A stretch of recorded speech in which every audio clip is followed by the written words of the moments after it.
Alright, so I'm here. We're talking footwear design today, and I think it's kind of a fun thing. I got my handy bag here, and inside of it is a little bit of measuring tape.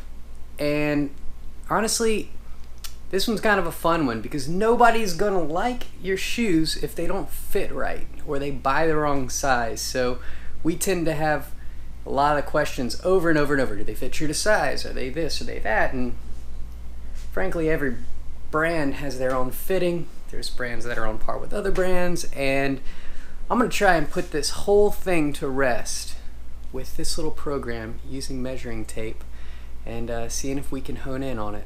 Let's just go for the gold, and I'll show you what's going on. Alright, so I'm going to walk you through the logic on this.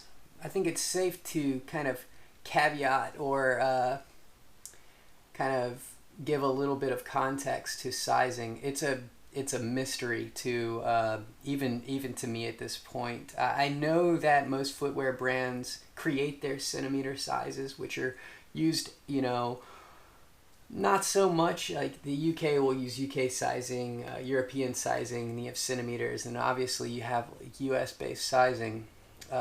Typically they're kind of calibrated the same from brand to brand, but that doesn't always mean that they fit the same from brand to brand, and a lot of brands deviate from this normal formula. Typically what I understand, the way I understand it, is that your last, which is the length of, let me get it real quick,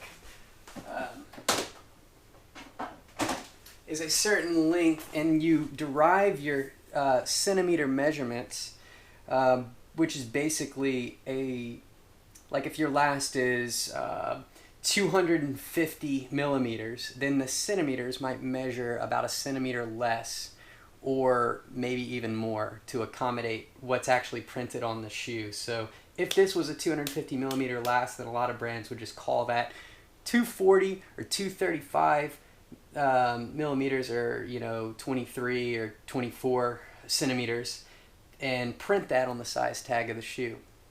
That just generally seems to be the norm, and it goes from brand to brand. Some brands fit the same as others, some don't. So in that context, know that that's kind of where I'm coming from on this. This doesn't mean that ours is perfect. It just means that I want to really offer another tool when somebody's trying to determine how they fit in a Treyu footwear. Because specifically we designed a shoe that has actual measurements, and we'd like to accommodate that.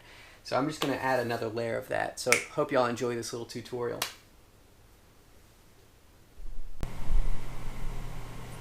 Alright, so I've got my tape, I've got a pen, I've got this piece of paper I'm going to put against the wall, and I'm going to simply measure the topmost, like the longest point of my foot. And in fact, I'm going to do both sides just to make sure.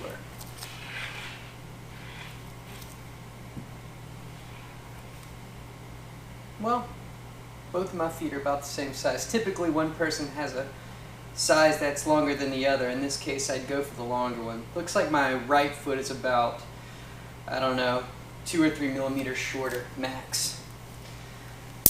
And then I'm going to measure it. 252 millimeters or so. Let's see what we got here.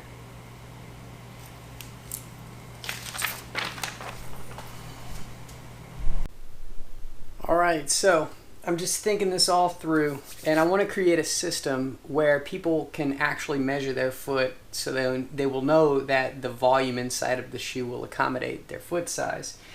And I'm just working backwards using measuring tape today. I know that my foot is the length of the paper up to this point, which is around 252 millimeters. I know that my size 8.5 midsole measures at, and this is my size, this is what I prefer actually, around 27 centimeters or 270 millimeters. I know that I'm double checking it with the actual tooling of the drawings of the men's 8.5, which is 269.83 millimeters, so I know that my real world measurements are correct. And just taking a look at some of the guts inside the shoe, knowing that we don't have much of a internal kind of situation going on where it's going to cramp the foot. We do have a 5 millimeter sock liner, but that is just that's not going to change the length of the shoe. It does take away from the volume inside the shoe, but not the length itself, and we have accommodated that when the pattern was made. So all that to say that my 8.5 makes sense because I'm in between an 8.5 and 9 for various brands. In ours, I prefer the 8.5. Sometimes I can use a 9, but there's no problem there. I like to have, most times you go to a company, they say like have about a centimeter, a fingernail length or something longer to accommodate that foot swelling, and I do believe in that. So my foot is around, let's just round it to 250 millimeters. The shoe measures at 270, so that's 2 centimeters to accommodate that foot swelling, and that is just about the length of the, let's see, right here, inside where my foot will be, top of it will be right there, but again, when it's all compressed, it's a little less, so that's why I have that much space for the front of my shoe. And so I like this system. I know that it reconciles across all of the different, we advertise, for reference, we advertise our men's 8.5, women's 10 unisex size at 26.5 centimeters. And we don't advertise at 270. We actually advertise at 265 millimeters. Why? Because most footwear brands do that, and a lot of people buy shoes based on the comparisons of centimeter charts of other brands. And it's from what I understand that these things just don't reconcile. A lot of brands just seems like they take the other ones, sometimes you double up. For example, it's very common to see two of the same measurements. For example, men's 5.5 is 24 centimeters and men's 6 is 24 centimeters. This is very common. You'll find across size grading for different companies or brands.